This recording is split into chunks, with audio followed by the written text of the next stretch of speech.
crisp, beautiful Waterford Crystal.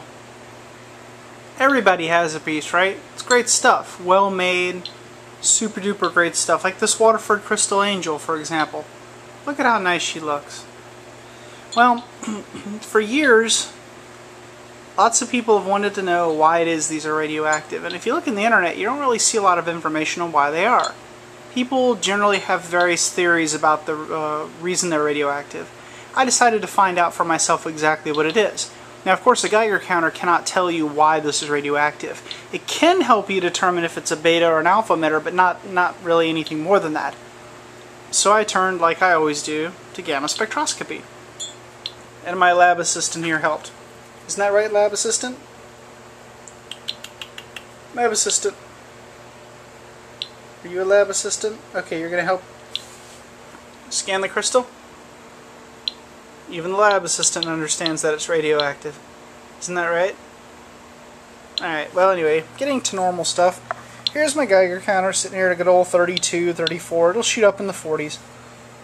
And now we're going to take our Geiger counter and we're going to put this near it. In fact, we'll just stick it on the floor and stick it right there. And as you can see, the cat is thoroughly amused. It ticks.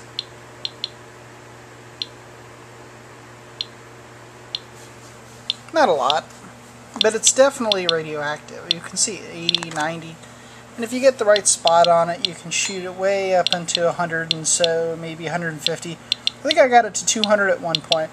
Nothing to write home about, nothing quite that amazing. You could have this sitting beside your nightstand for your entire life and never, ever, ever, ever suffer any problems from it. See, even the cat's not afraid. Now, I did test it quickly to see whether or not it was alpha or beta. I think there could be some alpha in here, and I'll explain how the gamma spectrometer sort of confirms this. I'm getting a reasonably decent and steady rating, or reading rather, reading. It's been a long day at work. And if I slap this piece of paper in between, it does go down a little bit, but not much. So I think I might have some alpha producer in there. But mostly beta and some gamma. Alright, well anyhow, I ran this through Gamma Spectroscopy, 6 hours, in an extended spectrum, and I found out just exactly what it was, which I'm going to show you now. It contains potassium 40. Yes, that's right, potassium 40, like the light salt that you eat. Same thing. In fact, here's a sample of potassium 40, or cocaine. Which one is it? It's potassium 40. But anyway, it does look like that, doesn't it?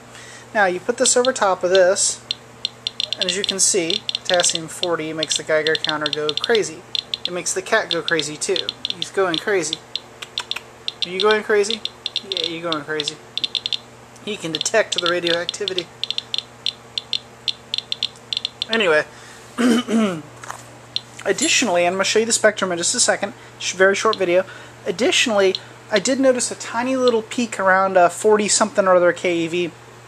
It's late, it's been a long day at work, so I'll put in the actual details of the video exactly where that is. But you'll see to the far right hand corner a very, very tall peak. That tall peak to the far right hand corner is the potassium peak.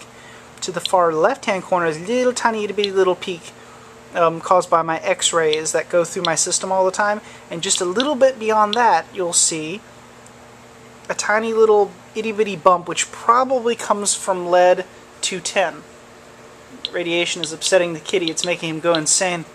Ow. He's going insane from the radiation. Anyway, the lead-210 is probably putting off that little bit of gamma energy. And where there's lead-210, there's bismuth-210. And where there's bismuth-210, there's polonium-210. And where there's polonium-210, there's alpha particles, which explains probably the piece of paper, although it would be virtually none. Just a little tiny itty-bitty bit. So, without further annoying ado, here's a picture of the beautiful angel, and then a picture of the spectrum, and then I'll leave you with one more picture of the angel. And that, my friends, is what's in Waterford Crystal. Still a favorite, by the way.